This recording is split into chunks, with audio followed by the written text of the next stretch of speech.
Hello, let's have a look at this. It's a Philips Hue light. It's a ceiling light, and it's called the Philips Hue Ceiling Light Fair. It's an odd name, Fair. I don't know why it's called Fair. But there's a box. That gives you a very good idea of what it looks like. Let's have a little unboxing, shall we? Let's see.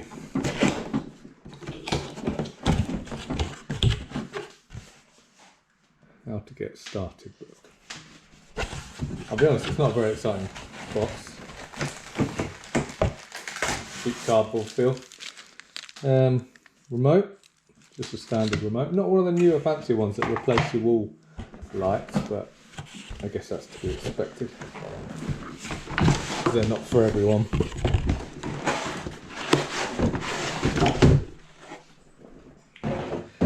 That's the box off.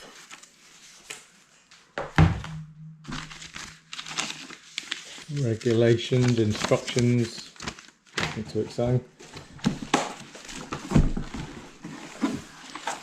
Let me open it.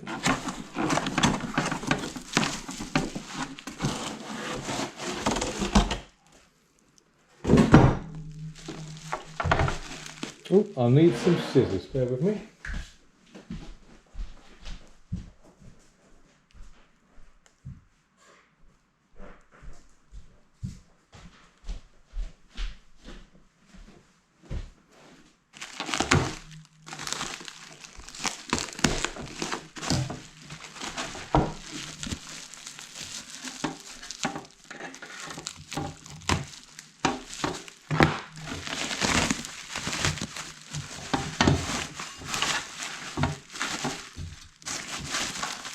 We've made it tricky to get into.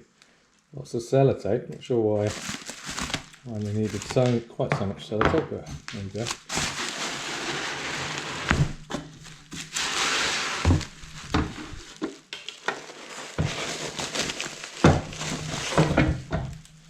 So there you are. Now, obviously, what that is missing is it's like the plate that covers the bottom or top, depending which way you're thinking about it. But this gives you an idea of how it works. So all around here are LED lights, and those are the standard Philips Hue. Is it 16 point something million colours it can apparently reproduce? It's hard to really judge that, but one thing I've always noticed with Philips Hue lights, it doesn't do green particularly well. But actually, no, this one isn't even the colour one. This is just a warm white one, so ignore me all about the colours. This is just a warm white. So you just do different shades of white. Let me just get the cover out. The lid, I should say. So here's the lid, nice frosted glass lid. This is made of, I'm not sure. I mean, it's metal. I'm guessing it's steel. It's got a real good solid feel to it. So you unscrew that. This goes on, I don't know if there's a right way up, it looks the same to me. Pop that on top. Screw that in. The reason I think it comes with it detached, well, maybe it's just purely just so it doesn't get damaged in transit, but I think it's because you need to get a serial number out of the inside of the light to pair it to your Hue bridge. Let's put it on. Bit of cover just so it's protected. It's also Bluetooth, this one. That's the main reason I got it. I don't actually have the bridge anymore. I got rid of it because I don't really use too many scenes or routines or anything like that. I essentially just use the remote like this to turn it on and off, but I also use Google Assistant. That's why them being smart helps. But I find all of them are Bluetooth now, so you don't need the bridge for basic use like that, as long as you don't have many. I think the Bluetooth supports up to 10. Right, live, neutral and earth.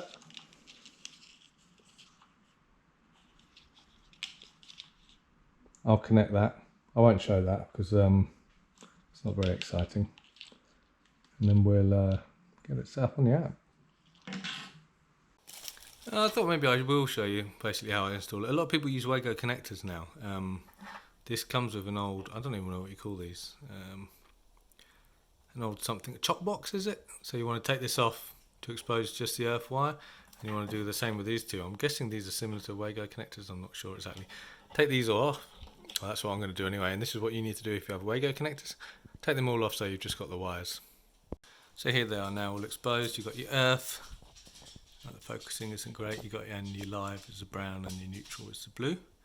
So then, assuming that you're just replacing something with Wago connectors or whatever already fitted, you just change wire for wire. It's a 2-minute job really. And there it is up on the wall. Obviously it's got the side on but not the top yet because I need to scan. I think you scan a QR code to get it, to add it to your app. It didn't take 2 minutes, it took a bit longer because it doesn't come with screws. You have to find your own screws. I'm guessing their reasoning is they can't guarantee what screw you need, but you know, it's pretty obvious if it's going in the ceiling, isn't it? I mean, but apart from that, it's alright. It's a bit fiddly putting it up because you got to get the wires in. And then no screws whilst the wires are in. Oh, just a 2-man job really. Normally it would be 1 man, but because it's quite a heavy unit, I'd recommend 2. I managed to do it by myself, but that's why I'm out of breath now. Unfit. The sides weren't on then. I just realised the sides were on the table. So the rim around the edge, that was just where the lights are. So now the sides are on and the bottom base, and that's what it looks like. If you excuse my camera going completely out of focus all the time. I mean, it looks pretty smart. The reason I went for it, it's quite low profile, so it just sticks on the ceiling out of the way. It's not trying to draw attention, it just lights the room without any fuss. Let's have a look, see what it looks like when you switch it on. Yeah, nice. Now I just need to add it to the app.